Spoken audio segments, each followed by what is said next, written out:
ولا يزاد في حكمه يعذب من يشاء بما يشاء كيف يشاء ويرحم من يشاء بما يشاء كيف يشاء تعذيبه للمسيئين عدل وعفوه تفضل وصلى الله على محمد وآله الطاهرين ولعنة الله على أعدائهم أجمعين أما بعد فقد قال أمير المؤمنين علي بن أبي طالب عليه الصلاة والسلام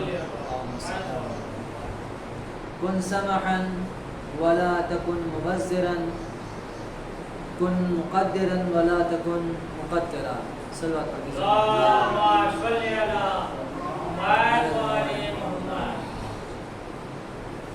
سب سے پہلے میں اپنے آپ کو اپنے نفس کو خدا کے تقوی اور پرہیزگاری کی طرف دعوت دیتا ہوں. اس کے بعد آپ سبھی کو تقوی الہی کی طرف دعوت دیتا ہوں. جیسا کہ آپ سبھی جانتے ہیں کہ ہماری گفتگو نہج البلاغہ کے ان کلمات اختصار پر ہو رہی ہے جو مولا کائنات کے چھوٹے چھوٹے فرامین ہیں، مختصر جملے ہیں جس کو کلمات اختصار کے نام سے یاد کیا جاتا ہے. اور ان چھوٹے چھوٹے جملوں میں مولا زندگی کے، چاہے وہ دنیاوی اعتبار سے ہو چاہے وہ آخرت کے اعتبار سے ہو، دونوں اعتبار سے مولا زندگی گزارنے کے اور عبادت کرنے کے یا آخرت کو سنوارنے کے طریقے امام ارشاد فرماتے ہیں. کلمہ اختصار 32 نمبر 32 کہ جس میں مولا معیشت کے حوالے سے، انسانی زندگی کے فائنینشلی اعتبار سے مولا ایک بہترین جملہ ارشاد فرما رہے ہیں کہ کن سمحا ولا تکن مبذرا. مولا فرما رہے ہیں کہ خرچ کرو، سخی بنو، لٹاؤ، خدا کی راہ میں دو، ولا تکن مبذرا، لیکن فضول خرچ مت بنو. خرچ کرو، سخی بنو، لیکن فضول خرچ مت بنو. کن مقدرا، تھوڑا سا احتیاط کرو خرچ کرنے میں، تھوڑا سا اپنے ہاتھ کو روکے رکھو. ولا تکن مقترا، اتنا زیادہ بھی ہاتھ کو مت روکے رکھو کہ لوگ تمہیں کنجوس کہیں. کنجوس مت بن جاؤ. وہ واقعاً ایک درمیانی راستہ مولا ارشاد فرما رہے ہیں کہ زیادہ اگر خرچ کرتے چلے جاؤ گے تو ہو سکتا ہے کہ آئندہ اور مستقبل میں تمہارے لیے کوئی پریشانی کا سبب بن جائے، یا خرچ نہ کر کے روکنے لگو تو یہ تمہارے لیے کنجوسی کا سبب ہو سکتا ہے. اور کنجوسی انسان کو سخت دل بنا دیتی ہے، جیسا کہ دوسرے احادیث میں بھی ارشاد ہوا ہے کہ کنجوسی انسان کو سخت دل بنا دیتی ہے.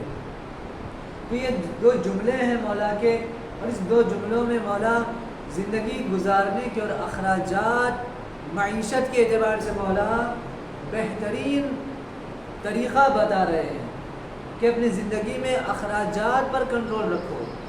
اپنی زندگی میں اتنا زیادہ مت لٹاؤ، اتنا زیادہ فضول خرچ مت کرو کہ جو تمہارے لیے باعث تنگ دستی بن جائے.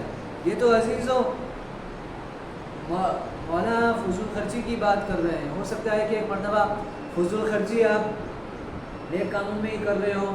نیک کاموں میں تو فضول خرچی نہیں ہوتی، جو آپ کی ضرورتیں ہیں یا خواہشیں اس میں کر رہے ہو. لیکن حرام کام میں خرچ کرنا یہ خود ایک باعث عذاب اور باعث وجدان ہے. لہذا مولا جو ارشاد فرما رہے ہیں کہ زیادہ خرچ مت کرو، اور اگر زیادہ خرچ کرو گے تو مبذر بن جاؤ گے. اور مبذر قانون میں، قرآن میں خداوند عالم میں تبذیر جو ارشاد فرمایا ہے، بسم اللہ الرحمن الرحیم سورہ بنی اسرائیل کی آیت ہے کہ ان المبذرین کانوا اخوان الشیاطین. ان المبذرین کانوا اخوان الشیاطین، تبذیر کرنے والے شیاطین کے بھائی ہیں. تبذیر کا مطلب کیا ہے عزیزو؟ آج اس تبذیر کو میں واضح کرنا چاہ رہا ہوں. مثال کے طور پر ایک بالٹی میں، ایک بکٹ میں نہا کے نکل سکتا ہوں، ایک بالٹی میں نہا کے نکل سکتا ہوں، لیکن الحمدللہ پانی کی اتنی جو ہے فراوانی ہے ہمارے پاس کہ میں شاور کھولے رکھا ہوں، اوپر سے شاور بھی چل رہا ہے، نیچے سے بکیٹ بھی بھرے جا رہی ہے، اور بس چونکہ انسان کو بدن پہ پانی ڈالنا ایک لطف دیتا ہے، ایک مزہ دیتا ہے، بس خرچ کرتا چلا جا رہا ہوں، تو یہ جو چیز میں ایک بالٹی میں انجام دے سکتا ہوں، اگر میں اسے دوسری یا تیسری بالٹی میں اگر میں خرچ کر رہا ہوں، یہ تبذیر ہے، یہ اسراف ہے۔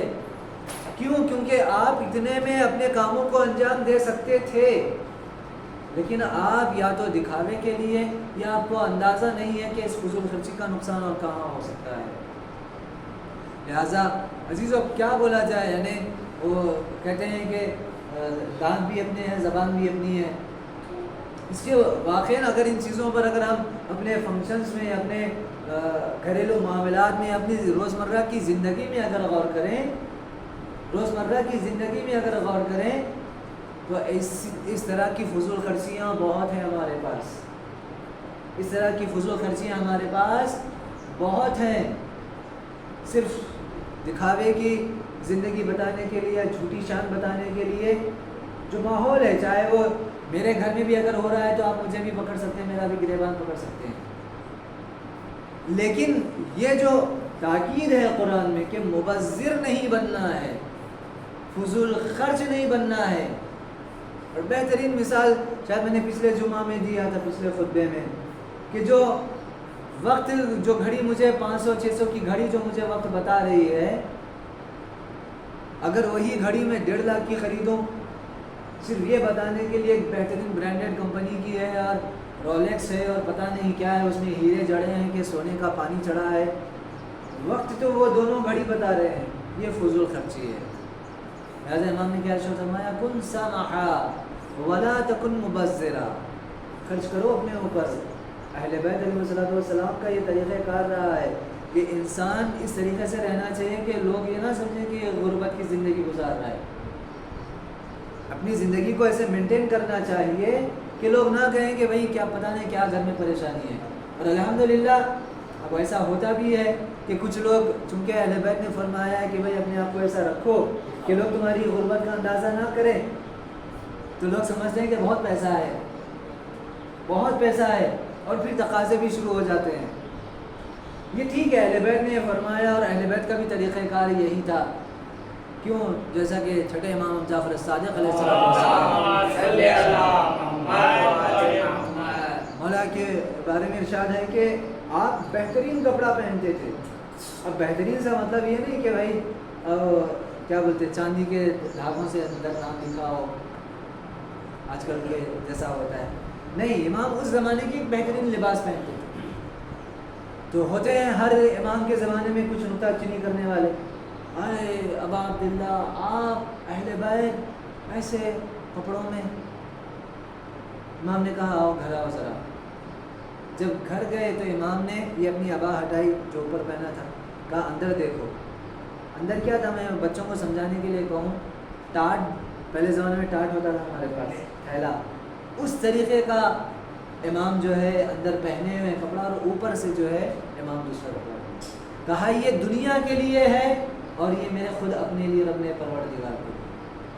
اگر میں ایسے ہی غربت والا لباس یا ایسے ہی خشن اور سخت لباس جو میرے بدن کو چبھنے والے اگر وہ میں پہن کر نکلوں تو لوگ سمجھیں گے کہ دیکھو یہ غربت کی زندگی گزار رہے ہیں۔ کیونکہ مومن کی شان یہ ہوتی ہے کہ لوگ یہ سمجھیں کہ وہ باحال ہے، وہ خوشحال زندگی گزار رہا ہے۔ کیوں؟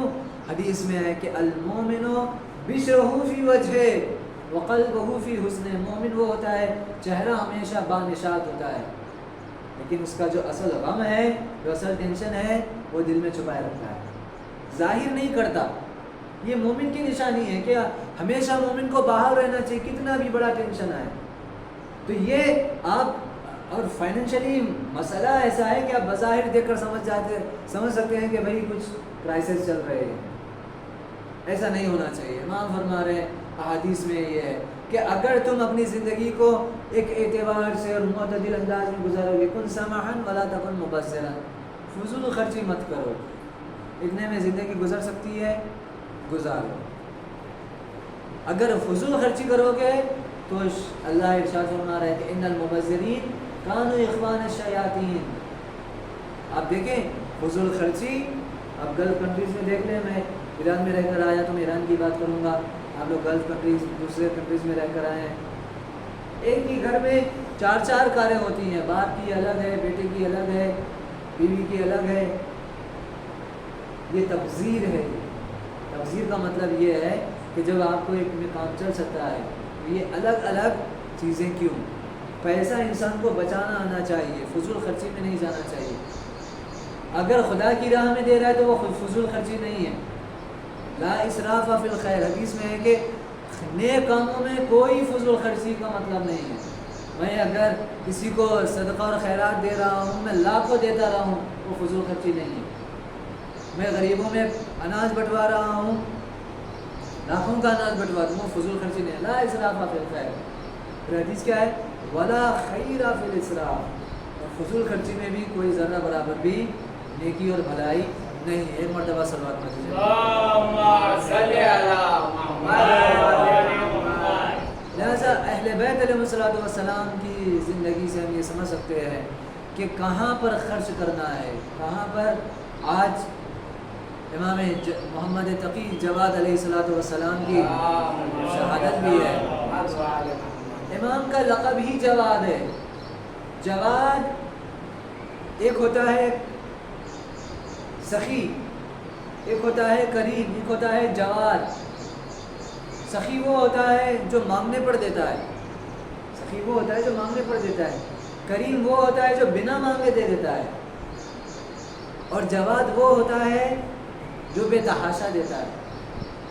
میں نے شاید اس سے پہلے بھی عرض کیا کہ اگر دوسروں تک بھی یہ بات پہنچائے, اگر کسی کے یہاں پر فائنینشلی پرابلم چل رہے ہوں تو علماء نے ارشاد فرمایا امام جواد کے نام سے کوئی عمل انجام دیجیے اور اس عمل کو امام جواد کے حوالے کر دیں, انہیں بخش دیں. انشاءاللہ اس کے تمام جو معیشتی جو پرابلم ہیں, جو مسئلے ہیں, وہ حل ہو جائیں. امام کا لقب ہی جواد ہے. جواد یعنی بے تحاشا دینے والا, بے حساب دینے والا. تو یہ کیوں؟ کیونکہ امام رضا علیہ السلام کو 8ویں امام محمد تقی علیہ السلام 8ویں امام کو اولاد نہیں ہوئی, یعنی اولاد ہی نہیں ہوئی کئی سال تک. یہاں تک کہ لوگ اور دشمن جو تھے وہ آپ کو بے نسلی کا تانا دینے لگے. اب تک جو تانا پیغمبر اکرم کو دیا جانے لگا تھا وہی تانا امام رضا کو بھی دے رہے تھے لوگ, دشمن. خصوصاً ہارون رشید, مامون رشید لوگوں کے درمیان پھیلا دیتے کہ دیکھو یہ جو شیعوں کا رہنما, یہ الفاظ ہیں تاریخ کے, مذاق اڑاتے ہوئے جو رافضوں کا امام ہے, اب ان کی کوئی اولاد ہی نہیں, ان کا مشن کون آگے بڑھائے, ان کا کون آگے چلے. کئی سال تک امام کو اولاد نہیں. اور پھر بعد میں جو امام کی جو والدہ ہیں جناب خضران ان کا نام ہے, ان سے جب امام محمد تقی علیہ السلام کی ولادت ہوتی ہے, امام فرماتے ہیں کہ ابھی تک کہ ہمارے شیعوں کے لیے اس سے بہترین نعمت اللہ نے ہمارے شیعوں کو نہیں دیا. یعنی امام جواد کی صورت میں محمد تقی علیہ السلام. کیوں؟ کیونکہ امام کے آنے سے خود امام رضا کو راحت ہوئی کہ لوگوں کا جو تانا دیا جا رہا تھا وہ تانا بند ہوا. نہیں, امام تقی کا آنا اور دشمنوں کو جو ہے چپ کرانا, یہ خود امام رضا کے لیے برکت ہوئی. اور دوسرے آج سادات میں جتنے بھی سادات ہیں, سادات میں جتنے بھی زیادہ سادات ہیں, آپ کو سب سے زیادہ سید کون ملتے ہیں؟